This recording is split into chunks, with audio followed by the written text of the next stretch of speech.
Olá pessoal, meu nome é Renan Barabanov e esse é mais um Gestão em Jogo, a sua plataforma para discutir a gestão do esporte, unindo prática e ciência em diversos canais. Antes de começarmos, vou pedir para você que ainda não se juntou a nós nas redes sociais para correr lá no Instagram, no Facebook, no Twitter, no LinkedIn, mas principalmente para clicar aqui embaixo e se inscrever no nosso canal do YouTube. Aproveita para deixar o seu comentário, mandar a sua pergunta para o nosso convidado dessa semana, mandar a sua sugestão, afinal esse espaço é seu. Sugira também as pautas, os temas que você quer ver que a gente discuta aqui no Gestão em Jogo.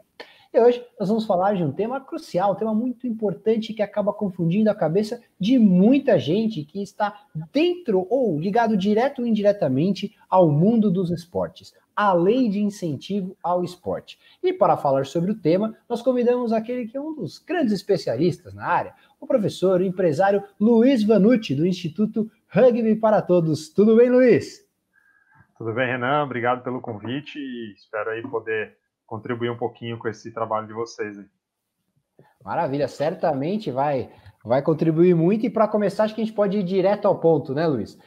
Para você fazer assim, se você conseguir fazer um apanhado para a gente explicar um pouquinho mais sobre como funciona e para que serve a lei de incentivo ao esporte, né? Quais são os fundamentos por trás desse dispositivo? Tá, vamos lá.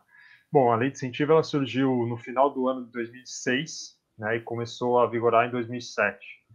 E ela basicamente ela permite que pessoas físicas e pessoas jurídicas usem parte do seu imposto de renda para destinar o dinheiro para projetos esportivos e paradesportivos, né?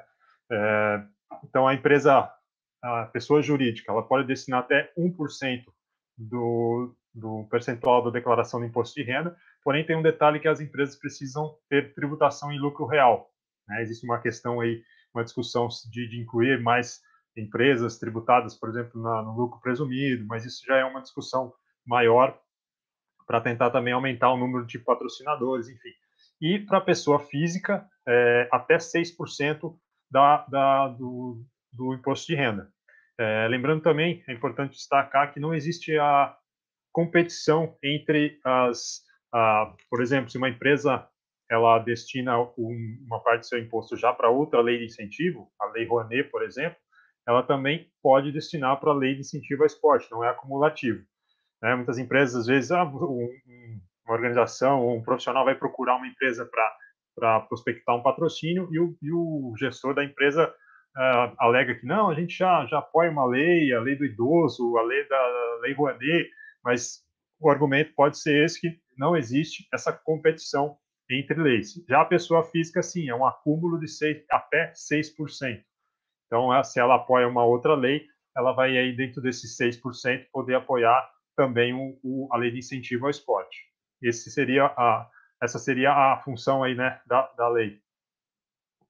E Luiz, aproveitando essa sua explanação, é bacana entender, então, assim, tem a limitação no lado da pessoa física e não tem no lado da pessoa jurídica. Então, as empresas seriam um bom caminho, né, para utilizar a destinação desses tributos, né, de certa forma, para incentivar o esporte. Só que aí você mencionou também a questão do lucro real, né? São pouquíssimas empresas, na verdade, em geral, né, não que sejam só esse tipo de empresa, mas em geral, poucas empresas adotam o formato lucro real e são grandes empresas. Né? Então isso acaba limitando um pouco. Você vê como uma saída essa opção por incluir empresas do lucro presumido, ou talvez até do Simples Nacional, que utilizam esse sistema de tributação?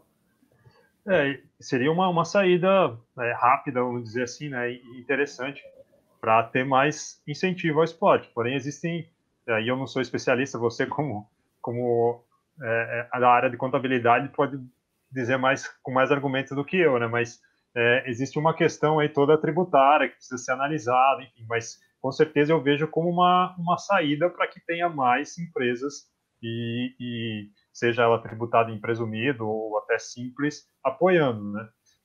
Existe uma questão também de conscientização do meio empresário, que isso tem se melhorado ao longo do tempo, porém muitas empresas não sabiam dessa lei de incentivo. Existe também uma questão, existia, né? Hoje já está mais claro para os empresários, mas uma questão, está mexendo com imposto de renda, vou ter que todo mundo vão saber quanto que eu ganho, porque é baseado no lucro, enfim. E aí, então, seria uma questão interessante, né, para aumentar, vamos dizer, esse aporte das empresas. Mas, e como você falou, né, as empresas maiores são poucas, porém elas representam aí 98% de todo o valor captado ao longo da lei de incentivo, 98% são de pessoas jurídicas, né? Pessoa física representa aí aproximadamente 2%. Apesar de, nos últimos anos, o número de pessoas, de doadores, ser maiores em pessoa física do que em número de empresas, né, de pessoa jurídica. Porém, o valor, obviamente, de pessoa jurídica acaba sendo maior, né, porque os valores são bem maiores. Mas aí, só para completar essa questão, também existe uma preocupação ultimamente, né, recentemente, de buscar pessoas físicas que podem aportar um valor maior, né? Então, você pode buscar, por exemplo, associações de advogados, médicos, enfim, teoricamente pagam um imposto maior e aí vão ter um valor maior para contribuir também. E, né, não ficar somente preso, as organizações esportivas não fiquem somente presas às pessoas jurídicas. Né? Existe uma campanha de clubes, por exemplo, como Flamengo, Cruzeiro, Atlético Mineiro, que juntaram seus sócios torcedores, fizeram programas internos para destinar o imposto de renda dos sócios, por exemplo, para projetos. Né? O Flamengo, se não me engano, é só para projetos olímpicos, para esportes olímpicos. Enfim, existem vários caminhos que podem ser adotados pelas organizações esportivas. É verdade. Você até mencionou essa questão. De fato, nós temos, as maiores empresas acabam sendo obrigatoriamente tributadas no lucro real, mas 98% das empresas brasileiras são do Simples Nacional. Né? Então, talvez seja um caminho, e muita gente acaba equivocadamente pensando dessa forma, né? Que, na verdade, o seu tributo, ele já está, o seu imposto de renda, ele já é declarado, né? E é dentro daquele montante que é declarado para a Receita Federal que você pode contribuir com a Lei de Incentivo ao Esporte. Então, é um caminho para ser desenvolvido, certamente, né? Para tirar essas pequenas dúvidas. Agora, aproveitando esse tema, Luiz, o que uma organização precisa para obter os recursos, né? Aí, no caso, uma organização esportiva, para obter esses recursos por meio da Lei de Incentivo ao Esporte? No que ela se compromete? Quais são as exigências, né? E os benefícios para quem utiliza o dispositivo? Então, bom, qualquer pessoa jurídica, né, privada ou pública, pode se propor a fazer um projeto chamado proponente. Né? Então, aí, desde prefeituras, associações esportivas, clubes, enfim, organizações que tenham lá no seu estatuto algo que prevê esse trabalho com o esporte. A partir desse momento, desse ponto, ela vai ter que apresentar alguma documentação para o Ministério, vai ter que fazer o seu cadastro no sistema do Ministério da Cidadania, hoje Secretaria Especial do Esporte, né, o antigo Ministério do Esporte, e cadastrando a sua instituição, a sua organização nesse sistema, você vai fazer lá um cadastro do projeto, vai propor o projeto que você quer executar. E aí, existem alguns processos na Secretaria, no Departamento de Lei de Incentivo, dentro desse processo da lei de incentivo para aprovação. Então, no primeiro momento, existe uma admissibilidade, onde isso mudou ao longo do tempo, né? Mas hoje existe um processo chamado de admissibilidade, onde a organização, o comitê, né, a comissão de avaliação, eles vão verificar a documentação, e aí é coisa básica, né? Estatuto, ata de assembleia da atual diretoria, o CNPJ ativo e nenhum problema de financeiro, né, que o clube ou a organização tenha. A partir daí, são alguns formulários, né, um formulário básico lá da organização, por exemplo, escolher a manifestação esportiva do seu projeto. Né? No caso, são 3 que a lei de incentivo propõe, que é a manifestação esportiva educacional, participação e rendimento. Então, ela vai lá escolher selecionar dessas manifestações. Hoje, uma coisa que tem facilitado bastante, começou a partir desse ano, foi a digitalização, né, desse processo. Então, algumas coisas que eram antes, você tinha que juntar lá um camalhaço de papel, enviar tudo pelos correios. Hoje, então, esse processo está um pouco mais rápido e facilita, então, esse processo para as organizações. Mas, basicamente, é isso. Elas têm que ter os seus documentos em dia. Depois, num processo mais adiante, ela vai precisar de todas as CNDs, né, certidões negativas de todas as esferas, aí, federal, estadual, municipal, para enviar isso, mas isso é num processo mais avançado nesse processo da aprovação, mas ela vai ter que ter. Então, anteriormente já é necessário ter isso pronto. E isso é uma das coisas que eu adianto muito para algumas empresas, algumas organizações que me questionam, me procuram para desenvolver, elaborar alguns projetos, é justamente isso. Não adianta a gente... Primeira coisa que eu vou pedir é, você tem a organização em dia? Ah, não, falta... Então, primeiro organiza, e é um dos fatores que eu acho que a lei de incentivo também ajuda as organizações esportivas a trabalharem com um pouco mais de cuidado nesse setor de administração, de ter suas finanças em dias, toda uma questão de governança, né? A questão da documentação é um ponto bem importante, né, Luiz? Você mencionando isso, já traz isso para um tema que é bacana a gente abordar também. Muita gente de dentro do esporte e até de fora dele que se envolve, ou empresas que estão que podem aportar recursos quando são procuradas, eles apontam justamente a burocracia e uma pretensa extensa lista de demandas, eles colocam isso como um entrave para que as entidades esportivas se beneficiem da lei de incentivo ao esporte, né? Inclusive, muitos falando que demandam o preenchimento de vários formulários, isso é mais a questão da burocracia, né? Como que você vê essa questão? Como balancear entre burocracia em excesso e prestação de contas, que acaba sendo necessário para uma lei que vai beneficiar, que vai utilizar recursos que de outra forma iriam para as finanças públicas? Certo. Então, eu acho que uma das questões é realmente essa que eu citei anteriormente. De certa forma, as organizações esportivas elas precisaram obrigatoriamente se organizar para ela poder ter pleitear esse incentivo. Caso contrário, ela não ia ser aprovada, né? Então, eu vejo que por esse ponto é positivo, né, essa questão burocrática, porque as organizações elas realmente vão precisar, às vezes uma organização não tinha a ata da assembleia, ou então não tinha o estatuto formalizado, enfim, coisas básicas para a organização funcionar. Certidões, não tinham registro de certidão na cidade, no município, enfim, várias coisas que levaram as organizações a se organizarem e ter essa papelada pronta para qualquer momento.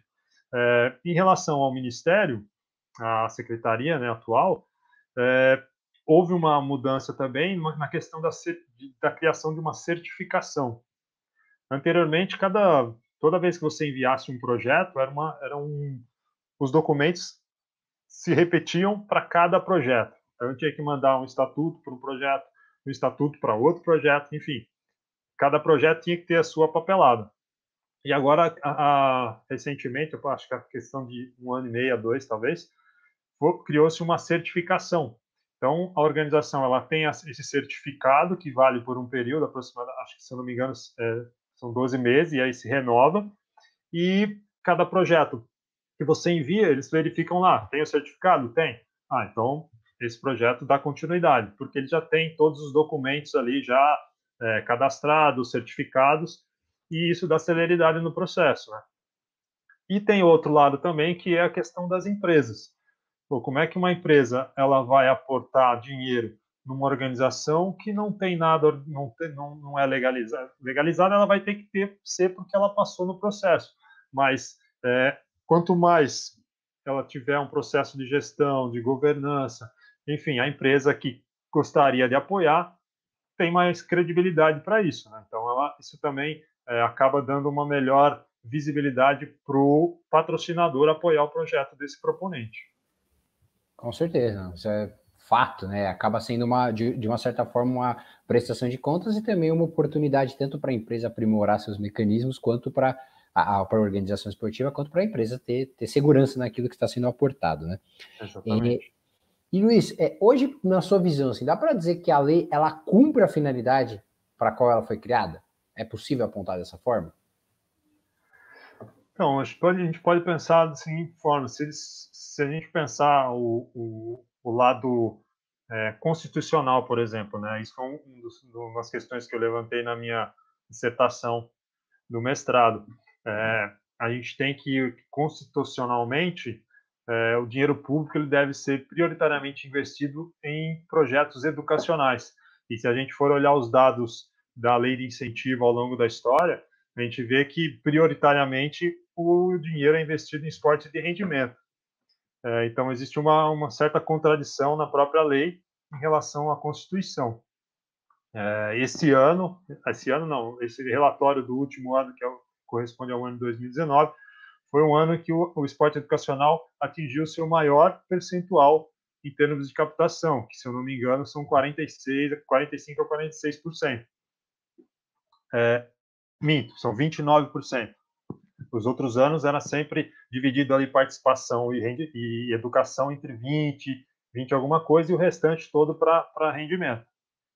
Então, se olhar por esse ponto, eu acho que precisa melhorar, né? Precisa se investir mais, e aí a minha opinião é que se invista, eu não sei se seria estipular um percentual só para educacional, 50% tem que ser para esporte educacional. Enfim, tudo, obviamente, eu acho que também não seria um exagero, mas, enfim, 100% só para educacional, a gente acaba excluindo, e não é essa a questão. Mas eu acho que poderia ser direcionado um valor, um percentual fixo, exclusivo para esporte educacional. E se a gente olhar o contexto, de repente, como foi criada a lei, na época, em 2007, existia né, foi o ano do Pan-Americano, né, existia uma perspectiva de o Brasil também se candidatar para a Olimpíada. Então, existe um contexto um pouco político nesse sentido da criação da lei, né? Tanto é que tem um número do ano de 2008, foi um recorde de captação de recursos, se eu não me engano, do COB, de 25 milhões, que era para o programa para Pequim. Então, será que essa realmente é a função da lei, né? Tem que ter algumas questões que eu acho que são importantes discutir. Na minha opinião, volto a dizer, eu acho que deveria pelo menos ter um valor aí para incentivar o projeto educacional, pensando que, se a gente tem, aí a minha questão também dentro da minha dissertação, se a gente tem investimentos no esporte educacional, se a gente tem crianças participando de projetos nas escolas ou em lugares onde existe o esporte educacional, a gente tem mais gente praticando, a gente futuramente tem mais possibilidade de ter mais atletas, mais ídolos, e o ciclo virtuoso se repete, né? Agora, questão de investir em formação de atleta, por exemplo, nesse projeto do COB, como é que você vai investir para a Olimpíada de Pequim em 2008, captando 25 milhões? Tá, em um ano você vai fazer o quê, né? Vai pagar o salário, talvez, dos atletas, mas, enfim, depois disso. Então, a minha visão é um pouco mais educacional mesmo. Até há um tempo atrás nós tivemos algumas notícias, alguns estudos que identificaram, né, que, por exemplo, projetos do Pinheiros, projetos do São Paulo, né, Centro de Formação do São Paulo, das categorias de base, eram os maiores captadores, né, da lei de incentivo ao esporte, que acaba, muitas vezes, não que não seja, né, mas acaba transformando um pouco a finalidade, né, e também depende, óbvio, dos setores se organizarem, né, os demais setores se organizarem, principalmente da questão dos educacionais, a parte de formação, a parte de políticas públicas. Acho que é importante ter existem algumas ações nesse sentido nos últimos tempos, exatamente com foco nisso, né, Luiz? Sim. Bacana. E agora um tema importante, né, para a gente falar, a gente estava falando tanto de lei de incentivo ao esporte, captação de recursos. Eu sei que ainda os impactos econômicos financeiros ainda estão sendo medidos, né? Nós estamos no meio da pandemia. Mas já dá para dizer, de certa forma, que o direcionamento de recursos públicos será afetado de alguma forma por esse fato econômico, né? Até porque o governo deve ver bastante reduzido as suas fontes de receitas, né? De arrecadação. Na sua visão, Luiz, qual o prognóstico para a lei de incentivo ao esporte daqui em diante? O que você espera, se você pudesse traçar um cenário daqui para os próximos meses, até para os próximos anos, com relação à lei? Bom, primeiro, só para, não sei se não tem tanto a ver, mas tem sentido também, porque a lei de incentivo ela tem prazo, né? Então, quando ela foi criada em 2007, em 2006, ela tinha um prazo para até 2015. Aí, com as Olimpíadas, né, acontecendo no Brasil em 2016, se prorrogou e ela foi para 2022. Então, pela legislação, ela tem funcionamento até 2022. Provavelmente deve se prorrogar, mas, enfim, ela tem um prazo de validade. Já na questão envolvendo aí a pandemia, certamente vai ter um impacto principalmente nos patrocinadores, né? Se a gente tem a lei de incentivo baseada na tributação de lucro real, se as empresas não tiverem lucros, elas também não têm vão ter esse percentual aí diminuído, né? Então, existe essa expectativa de que realmente muitas empresas investam menos, né? As empresas que já investiam, de repente reduzam, algumas que pensavam investir não vão investir mais. Porém, no último ano, 2019, foi o ano que se mais captou e teve um valor bem assim de algumas empresas públicas reduzido. Mas o processo de captação com as empresas tem se tornado um pouco mais profissional.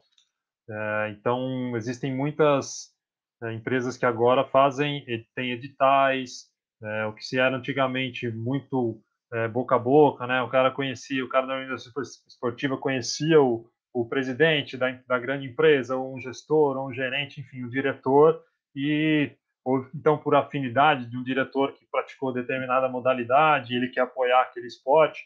Então, hoje já existe muita profissionalização nesse sistema de captação. Ou seja, as organizações esportivas que tiveram seus projetos aprovados e estão abertos à captação, elas provavelmente vão ter que entrar num sistema de cadastro, vão cadastrar o seu projeto, a empresa recebe esses projetos, analisa e depois dá a negativa ou positiva, né? E também criou-se também outros sistemas, realmente plataformas, e aí são terceiros, né, terceirizados, que fazem essa conexão entre empresa que quer patrocinar e organização que precisa de patrocínio. Então, tem algumas plataformas que já fazem isso e facilita bastante esse processo entre as organizações, né, tanto o patrocinador quanto a organização esportiva. Não, bacana, Luiz. Na verdade, e tem bastante desafio aí, importante esses dados, talvez as empresas tenham que se aprimorar, ou, na verdade, as organizações esportivas têm que aprimorar a sua capacidade de conscientização das empresas da importância, né? E até porque já é um tributo que a empresa irá pagar de qualquer forma, né? Mas e aí, de repente, só para completar também, mas uma questão que é importante destacar, eu acho que é que as empresas, elas passaram a direcionar o seu... Podemos dizer que anteriormente à lei de incentivo, as empresas tinham dinheiro do marketing que era investido diretamente em projetos ou em comunicação para a empresa, né? E hoje muitas empresas deixaram de investir uma verba direta, né? E fazem esse processo dela de associação com um projeto social ou utilização da marca, associando a sua marca com essa organização, com esse projeto, e acabam divulgando a sua marca pelo incentivo fiscal e não mais pela verba direta. Então, isso também é uma questão que aumenta o incentivo por incentivo fiscal, incentiva o esporte por meio fiscal, mas também reduz um pouco aí pela questão direta das empresas que antigamente utilizavam essa verba de marketing, né, vamos chamar assim. Não, perfeito, Luiz, perfeito. Bom, o papo tá fantástico, né? Só que, infelizmente, a gente tem que se despedir, já estouramos o nosso tempo aqui, daria para falar muito mais, entrar na parte técnica, que o Luiz tem um extenso conhecimento aqui para debater conosco, mas eu gostaria de agradecer em nome do Gestão em Jogo, falar claro, como a gente sempre deixa claro aqui, as portas, os microfones continuam abertos para você, Luiz. Muito obrigado de verdade por poder contribuir conosco nesse programa. Muito obrigado mesmo, viu, Luiz? Pô, obrigado vocês, Renan, e o Edu também. Muito obrigado pela oportunidade. Ouço sempre que possível aí os podcasts de vocês, enfim, assisto os vídeos também e parabenizo pelo trabalho de vocês. Muito obrigado. E é isso aí. Vale lembrar que essa plataforma também é de vocês, que está nos assistindo, que está nos escutando no podcast. Então aproveita para curtir, para compartilhar, manda para os seus amigos, deixa o seu comentário também. E se você ainda não se inscreveu, clica no botão vermelho aqui embaixo, ó, e se inscreve no canal do YouTube, que você vai ver todas as novidades quando nós tivermos novos conteúdos aqui no Gestão em Jogo. Aliás, aproveita para deixar seu comentário se você tiver alguma dúvida sobre o tema, sobre lei de incentivo ao esporte, ou sugestão para novos temas, deixe seu comentário, deixe a sua sugestão. Aproveite também para curtir as nossas redes sociais e ficar por dentro de todo o conteúdo que a gente traz com exclusividade no Gestão em Jogo, com conteúdo atual e de qualidade para vocês. Grande abraço e muito obrigado!